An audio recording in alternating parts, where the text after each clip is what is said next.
Hello दोस्तों, welcome back to my channel. तो दोस्तों कैसे हैं आप लोग। उम्मीद करता हूँ दोस्तों आप सभी ठीक होंगे। तो दोस्तों हम लोग पढ़ रहे हैं क्लास 10 इतिहास में बहुत ही ज़्यादा इम्पोर्टेंट चैप्टर यूरोप में राष्ट्रवाद का उदय। और आज हम लोग पढ़ेंगे ब्रिटेन की अजीब दास्तान, यानी ब्रिटेन का निर्माण कैसे हुआ गाइस। ठीक है, आज हम पढ़ेंगे ब्रिटेन का निर्माण कैसे हुआ। ठीक है, इससे पहले हम लोग पढ़ चुके हैं जर्मनी का निर्माण कैसे हुआ। ठीक है, उसके बाद हम पढ़ चुके थे सेकंड में इटली का निर्माण कैसे हुआ। ठीक है, तो इन दोनों में हम क्या देखे थे, दोनों में कॉमन चीज़ था। ठीक है, दोनों में क्या हुआ था, बहुत ही ज़्यादा संघर्ष हुआ था। ठीक है, संघर्ष हुआ था, संग्राम हुआ था। ठीक है, यानी क्रांति हुआ था, युद्ध हुआ था, तब जाके क्या हुआ था, इन जर्मनी का और इटली का एकीकरण हो पाया था। ठीक है, लेकिन यहाँ पर जो ब्रिटेन की हम लोग बात करेंगे, इसकी कहानी कुछ अलग है। ठीक है, इन दोनों से हट के है, दोनों से डिफरेंट है। तो क्या डिफरेंट है, इसी को हम लोग आज स्टडी करेंगे। और गाइज बहुत ही ज़्यादा इम्पॉर्टेंट क्लास है, ध्यान से पढ़िएगा तब आपको समझ में आएगा। ठीक है, चलिए स्टार्ट करते हैं हम लोग।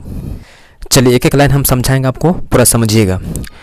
बहुत से विद्वान का ये तर्क दिया गया है, ठीक है, कि जो राष्ट्र निर्माण है या राष्ट्र का जो मॉडल है या आदर्श ग्रेट ब्रिटेन है, ठीक है, तो इनका जो राष्ट्र निर्माण का जो प्रक्रिया था, ठीक है, कोई अचानक उथल पुथल या क्रांति का परिणाम नहीं था। यह एक लंबी चलने वाली प्रक्रिया का परिणाम था। एकदम बात स्पष्ट कहा गया है। ठीक है, हमने दो मॉडल पढ़ चुके हैं। ठीक है, जर्मनी का निर्माण कैसे हुआ था और इटली का निर्माण कैसे हुआ था, दोनों में हम देख चुके हैं। बहुत ही घोर संघर्ष हुआ था, घोर युद्ध हुआ था ना, तब जाके इटली का और जर्मनी का निर्माण हो पाया था, एकीकरण हो पाया था। लेकिन वैसी हिस्ट्री, वैसा कहानी इसमें नहीं है ब्रिटेन के क्षेत्र में। ठीक है, लेकिन वैसी बात ब्रिटेन में नहीं है। ठीक है, ब्रिटेन का जो राष्ट्र निर्माण है, ठीक है, कोई अचानक उथल पुथल का परिणाम नहीं था, यह एक कोई क्रांति का परिणाम नहीं था। ठीक है, बल्कि यह एक लंबी चलने वाली प्रोसेस का परिणाम था, लंबा चलने वाला एक प्रक्रिया का परिणाम था। देखते हैं वो क्या प्रक्रिया था, चलिए समझते हैं। 18वीं सदी के पहले ब्रितानी राष्ट्र था ही नहीं।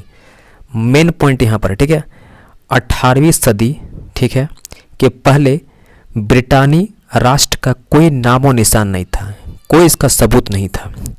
ब्रितानी द्वीप समूह में रहने वाले लोगों जैसे अंग्रेज, ठीक है, अंग्रेज, वेल्स, स्कॉट और आयरिश, ये चार मुख्य लोगों का ध्यान में रखिएगा। ठीक है, अंग्रेज, वेल्स, स्कॉट या इसको बोलते हैं आयरिश। ठीक है, तीन यहाँ पर नाम आपको याद रखना पड़ेगा।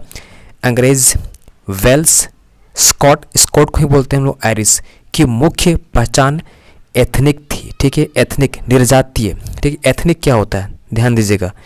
एथनिक एक साझा नस्ली, ठीक है, एथनिक क्या है, एक साझा नस्ली, जनजातीय या सांस्कृतिक उद्गम है अथवा पृष्ठभूमि जिसे कोई समुदाय अपनी पहचान मानता हो, तो उसको हम क्या बोलते हैं, एथनिक कहा जाता है। ठीक है, उसको हम क्या बोलते हैं, एथनिक मानते हैं। फ्रेंड याद रखिएगा,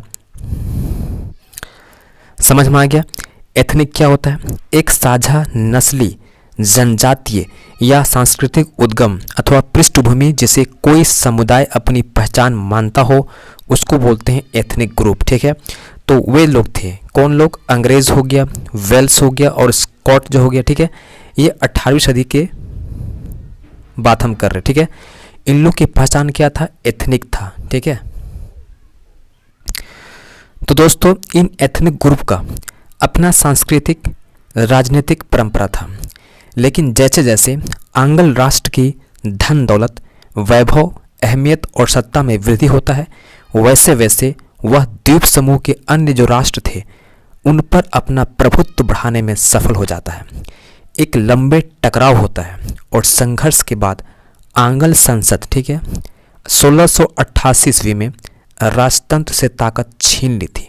ठीक है, यानी जैसे इन लोग का ताकत बढ़ता है ना, इन एथनिक ग्रुप्स का, ठीक है, लंबा टकराव होता है, लंबा संघर्ष होता है और बाद में आंग्ल संसद ने, ठीक है, 1688 ईस्वी में राजतंत्र से अपना ताकत क्या करता है, छीन लेता है। ठीक है, जो राजतंत्र था, ठीक है, राजा सिस्टम जो था उसके उसको तोड़ देता है, तोड़ने में लोग सफल हो जाता है। ठीक है,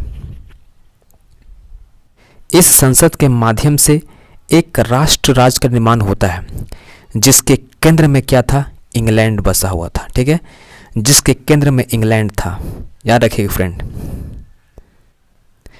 इंग्लैंड और स्कॉटलैंड के बीच एक्ट ऑफ यूनियन 1707 ईस्वी, बहुत ही इंपॉर्टेंट क्वेश्चन आता है इसमें। ठीक है, इंग्लैंड और स्कॉटलैंड के बीच एक्ट ऑफ यूनियन 1707 में United kingdom of great Britain का गठन होता है।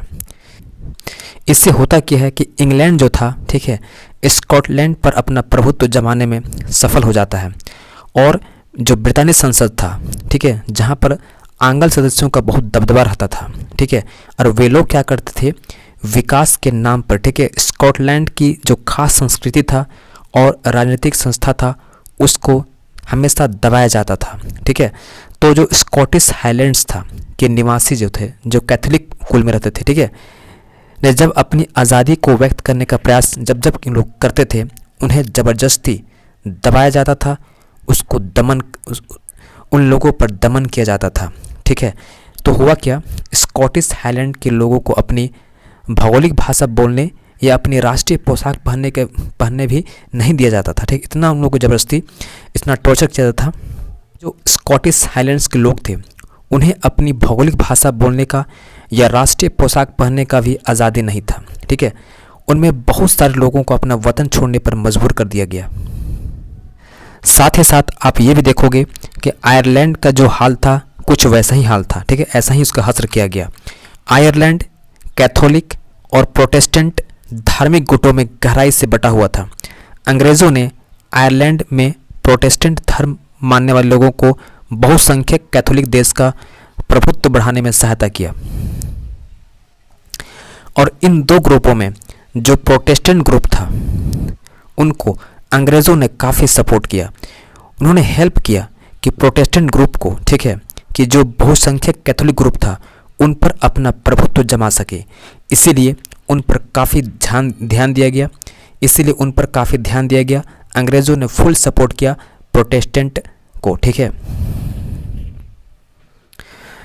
ब्रिटानी प्रभाव के विरुद्ध हुए कैथोलिक विद्रोहों को निर्ममता से कुचल दिया गया।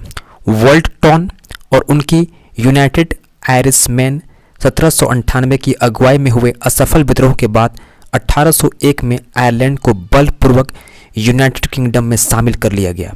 ये बहुत बड़ा काम था। देखिएगा, याद रखिएगा, ब्रिटानी प्रभाव के विरुद्ध हुए कैथोलिक विद्रोहों को निर्ममता से कुचल दिया गया। वोल्टटॉन और उसकी यूनाइटेड आयरिशमैन की अगुवाई में हुए असफल विद्रोह के बाद 1801 में आयरलैंड को बलपूर्वक, ठीक है, फोर्सफुली यूनाइटेड किंगडम में शामिल कर लिया जाता है। एक नए ब्रिटानी राष्ट्र का निर्माण किया गया जिस पर हावी आंग्ल संस्कृति का प्रचार प्रसार किया गया। नए ब्रिटेन के प्रतीक चिन्हों में ब्रिटानी झंडा, यूनियन जैक और राष्ट्रगान God save our Nobel king को खूब बढ़ावा दिया गया और पुराने राष्ट्र इस संघ में मात्र सहयोगी के रूप में रह पाए। तो फ्रेंड, ये रहा हम लोग का ब्रिटेन की अजीब दास्तान, जो काफ़ी इंटरेस्टिंग था, जो बिल्कुल हट के था जर्मनी और इटली से।